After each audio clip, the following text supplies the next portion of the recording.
अस्सलामुअलैकुम students.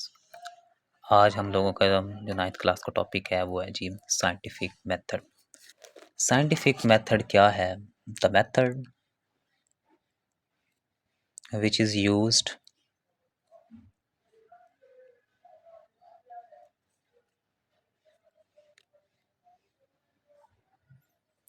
To solve biological problem और scientific problem is called biological method और scientific method.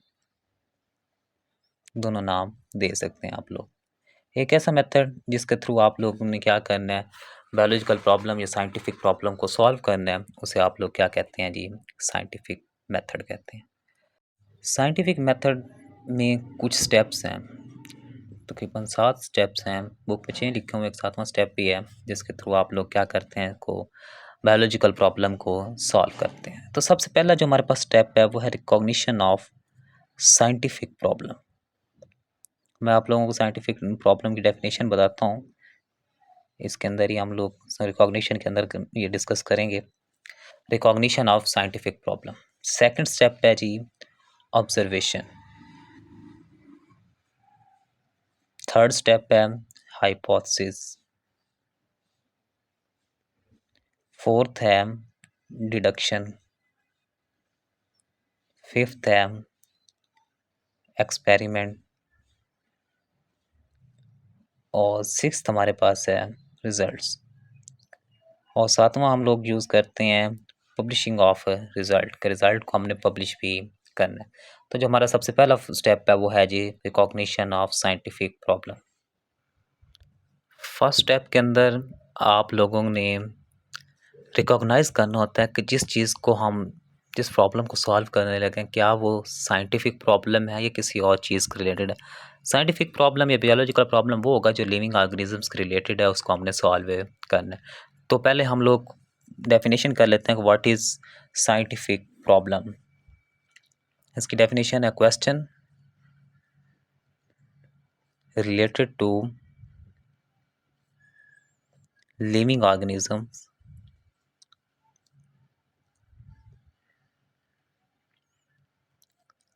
that is either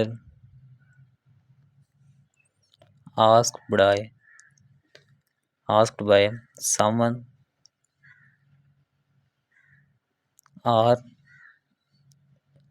comes in biologist mind himself is called biological problem. कि कैसा कोई सवाल जो living organisms के रिलेटेड हो, वो साइंटिस्ट से कोई पूछे या उसके जहन में खुद आ जाए, तो वो उसे आप लोग क्या कहते हैं जी? साइंटिफिक प्रॉब्लम कहते हैं। इसकी कोई एग्जांपल आप लोग कहते हैं व्हाट फैक्टर्स, बुक पे ही लिखी हुई है example, what factors are responsible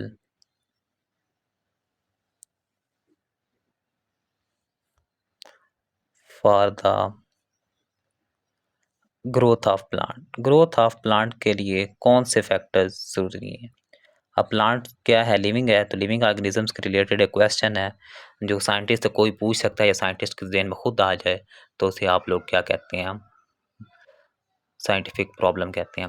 अब आपसे ये शॉर्ट क्वेश्चन के अंदर भी डेफिनेशन पूछी जाती है, साइंटिफिक मेथड की डेफिनेशन पूछी जाती है, स्टेप्स ऑफ साइंटिफिक मेथड पूछे जाते हैं। ये हमारे पास क्या हैं? इसके स्टेप्स हैं। तो आपसे ये क्या पूछे जाते हैं? स्टेप्स के बायोलॉजिकल प्रॉब्लम्स के बायोलॉजिकल मेथड के कौन से स्टेप्स हैं। तो पहला है साइंटिफिक प्रॉब्लम की रिकॉग्निशन, उसे पहचानना। सेकंड स्टेप हमारे पास जो है वो है ऑब्जर्वेशन। ऑब्जर्वेशंस की हम बात करें तो ऑब्जर्वेशन का मतलब क्या होता है? मुशाहिदा करना। तो आप लोगों ने क्या करना होता है? बायोलॉजिकल प्रॉब्लम को पहचानने के बाद उसे क्या करना है? ऑब्जर्व करना है। Observe the problem. और ये ऑब्जर्वेशन होती कैसे है? 5 सेंसेस के थ्रू होती है। और वो 5 सेंसेस आपकी कौन कौन सी हैं, आप देख लें, आप सुन लें, आप टेस्ट कर लें, आप टच करके चेक कर लें, या आप स्मेल कर लें। 5 सेंसेस के थ्रू आप लोग क्या करते हैं, ऑब्जर्वेशन करते हैं। और आप लोग कोई पुरानी रिसर्च को भी रीड करते हैं, उसे भी देखते हैं कि इस प्रॉब्लम के रिलेटेड कोई पहले रिसर्च मौजूद है या नहीं है। अब ऑब्जर्वेशन की 2 टाइप्स हैं, 2 टाइप्स ऑफ ऑब्जर्वेशन है, qualitative and quantitative. Qualitative observation जो हमारे पास होती है, इसे आप लोग मेजर नहीं कर सकते। क्वालिटी को आप मेजर नहीं कर सकते, क्वांटिटी को आप मेजर कर सकते हैं। तो आप मेजर नहीं कर सकते, जबकि क्वांटिटी को आप मेजर कर सकते हैं। तो जब क्वालिटी होती है ये एक्यूरेट नहीं होती, और जो क्वांटिटी होती है ये एक्यूरेट होती है। जबकि क्वालिटी आप वेरिएबल करती है, जैसे ब्यूटी या खूबसूरती है, ये वेरी कर रही होती है कि कोई कितना खूबसूरत है, ये वैरायटी है। जबकि क्वांटिटी वेरी नहीं करती, इनवेरिएबल होती है। जैसे आपने बात करनी है कि 1 किलो के अंदर 1000 ग्राम है, तो वो वेरी नहीं करने, चाहे वो आप यहाँ बात करें चाहे कहीं और जाकर करें, बात एक ही है। क्वालिटी को आप रिकॉर्ड नहीं कर सकते इन टर्म्स ऑफ नंबर, जबकि क्वांटिटी को आप रिकॉर्ड कर सकते हैं। ये आपका वेरी वेरी इंपॉर्टेंट क्वेश्चन है, short question, difference between qualitative observation and quantitative observation. इसमें आप क्वालिटी की बात कर लें, freezing point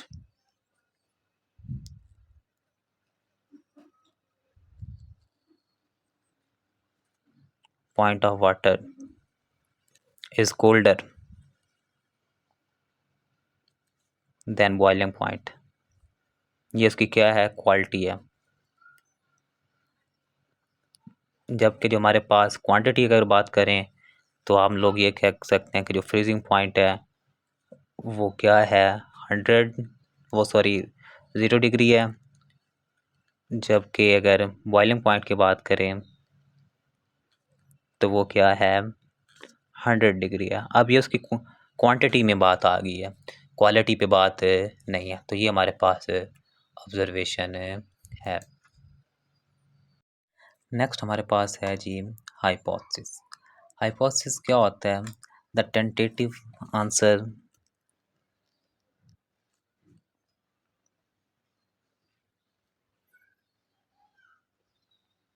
the tentative explanation या आंसर टू साइंटिफिक प्रॉब्लम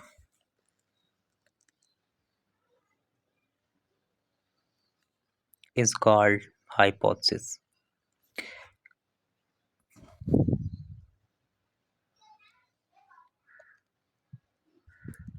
अब ये जो आप हाइपोथेसिस बनाते हैं, ये hypothesis on the basis of observation होती है।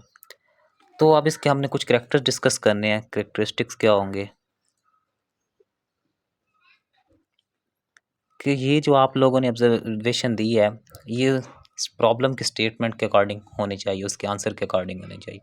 और ऑलवेज मैचेस टू ऑब्जर्वेशन, हमेशा क्या होनी चाहिए, ऑब्जर्वेशन के साथ मैच करती है। मतलब ये नहीं है कि ऑब्जर्वेशन और हो और आपके हाइपोथेसिस और हो। फॉर एग्जांपल बात चोरी की हो रही है और आप हाइपोथेसिस जो दे रहे हैं वो कत्ल की दे रहे हैं, तो वो क्या ऑब्जर्वेशन की बेसिस पे आप लोगों ने क्या करनी है, हाइपोथेसिस देनी है। और ये होनी चाहिए कुछ टेस्ट किया जा सके, ये नहीं है आप वो बात करें जो टेस्टेबल ही ना हो। और दूसरा, हाइपोथेसिस हमेशा गलत साबित होनी चाहिए, मतलब ये उसके पास टेस्टेबल हो और ये हो कि वो गलत भी साबित हो सके। ये ना हो कि आपने जो बात कह दिया कि वो कहें कि बस यही ठीक है, गलत नहीं हो सकती। तो ये ऐसी हाइपोथेसिस भी नहीं होनी चाहिए। और it should be a general statement, एक ऐसी स्टेटमेंट होनी चाहिए जिसे आप लोग क्या कर सकें, हर एक आम इंसान भी समझ सके। तो जो ऑब्जर्वेशन आपकी हाइपोथेसिस है, इसमें आपकी डेफिनेशन और कैरेक्टरिस्टिक्स आपने करने हैं। और ये very very important short question है, what is right the characteristics of hypothesis, ये शॉर्ट क्वेश्चन के अंदर आपसे पूछा जाता है। नेक्स्ट जो हमारे पास है वो है जी डिडक्शन है। जो डिडक्शन है हमारे पास, ये लॉजिकल रीजंस के साथ आप लोग बात करते हैं कि आप लोग क्या करेंगे, बुक के अंदर भी लिखा हुआ है कि the logical results of hypothesis, definition है जी, the logical results of hypothesis called deduction. और डिडक्शन के लिए क्या होता है, आप लोग इफ एंड देन की टर्म यूज करते हैं कि अगर ये है तो ये होना चाहिए, इफ एंड देन। इसके एग्जांपल आप लोग डिस्कस कर लें, हम लोग ये बुक के ऊपर जो आपके टॉपिक के अंदर लिखे हैं वो भी कर सकते हैं। नेक्स्ट हमने मलेरिया की पढ़नी है, वो भी आप कर सकते हैं। तो मैं मलेरिया वाली आपको एग्जांपल डिस्कस करने लगा हूँ। तो वहाँ हमने मलेरिया में पढ़ना है कि Plasmodium is the cause of malaria. तो आप लोगों ने इसका डिडक्शन, ये हाइपोथेसिस मैंने बता दिया कि Plasmodium is the cause of malaria की, हमारी हाइपोथेसिस ऑब्जर्वेशन की बेस पे हमने ये प्लाज्मोडियम की बात कर दी, हाइपोथेसिस दी। अब उसकी डिडक्शन क्या होगी, if Plasmodium is the cause of malaria, then every patient, malarial patient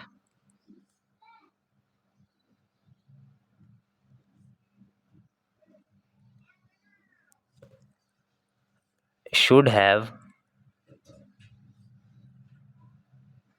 plasmodium in their bloods। कि अगर प्लाज्मोडियम, इफ एंड देन की टर्मिनोलॉजी यहाँ पे यूज़ हुई है, अगर प्लाज्मोडियम मलेरिया की काज है तो हर मलेरियल पेशेंट के ब्लड के अंदर क्या होना चाहिए, प्लाज्मोडियम होना चाहिए। नेक्स्ट हमारे, अब ये बात हमने कर दी, नेक्स्ट इसको हमने क्या करना होता है, एक्सपेरिमेंट करना है कि क्या ये बात हमने ठीक की है या गलत की है। तो जो नेक्स्ट हमारे पास स्टेप है, फिफ्थ स्टेप है, वो है जी एक्सपेरिमेंट्स। आपसे एक और वेरी वेरी इम्पोर्टेंट MCQs पूछा जाता है, what is the basic step of scientific method. तो बेसिक स्टेप जो हमारे पास है वो कौन सा है, एक्सपेरिमेंट है। और फर्स्ट स्टेप कौन सा है, ऑब्जर्वेशन है। तो आपसे ये वेरी वेरी इम्पोर्टेंट MCQs है कि एक्सपेरिमेंट क्या है, बेसिक स्टेप है। MCQs के अंदर बार बार पूछा गया ये कि what is the basic step of biological method. तो इसमें आप लोगों ने क्या करना है, आपकी जो जो हाइपोथेसिस, आप एक से ज़्यादा हाइपोथेसिस बना सकते हैं, तो आपने उनको क्या करना है, एक्सपेरिमेंट करना है, परफॉर्म एक्सपेरिमेंट। किन पे एक्सपेरिमेंट करना है, हाइपोथेसिस पे। हाइपोथेसिस पे एक्सपेरिमेंट करेंगे तो आपको पता चलेगा कि वो आपकी ट्रू है या फॉल्स है। फॉल्स हो तो आपने फिर अगेन से ऑब्जर्वेशन करनी है, और अगर वो ट्रू हो जाती है तो आपने उसको फर्दर एक्सपेरिमेंट्स उस पर करने हैं ताकि आपको ये कंफर्म हो जाए कि वो ठीक है या गलत है। एक्सपेरिमेंट क्या है, बेसिक स्टेप है, आपने इसको एक्सपेरिमेंट का चेक करना है कि आपकी जो हाइपोथेसिस है वो ठीक है या गलत है। अगर हाइपोथेसिस गलत हो जाती है तो आपने फिर कहाँ से चले जाना है, ऑब्जर्वेशन से अगेन स्टार्ट करना, ऑब्जर्वेशन करेंगे, फिर हाइपोथेसिस बनाएंगे, फिर हाइपोथेसिस डिडक्शन बनाएंगे, फिर आप एक्सपेरिमेंट करेंगे। लेकिन अगर आपकी हाइपोथेसिस ठीक हो जाती है, आपने उसे फर्दर एक्सपेरिमेंट करने हैं ताकि आपको ये फाइनल हो जाए कि हमारी जो हमारी हाइपोथेसिस थी वो ठीक थी। अब हाइपोथेसिस ठीक हो गई तो नेक्स्ट स्टेप आपका क्या होगा, उसके आपने क्या करने हैं, रिज़ल्ट बनाना है। और रिज़ल्ट कैसे आप बनाएंगे, रिज़ल्ट में आप लोग डाटा को एनालाइज करेंगे, एनालाइज डाटा। और एक्सपेरिमेंट से आपने डाटा किया तो उसे आप एनालाइज भी करेंगे, समराइज भी करेंगे। इकट्ठा करने के बाद मतलब गैदर, समराइज और फिर एनालाइज करेंगे और उसे इकट्ठा करके एक प्रॉपर रिज़ल्ट बना लेंगे। अब जब रिज़ल्ट बन गया तो आपने उसे क्या करना है, पब्लिश करना है।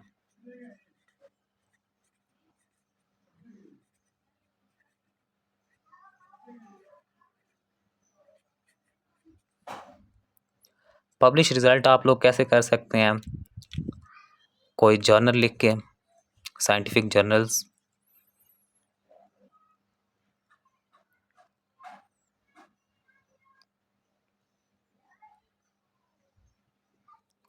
Books, national and international talks,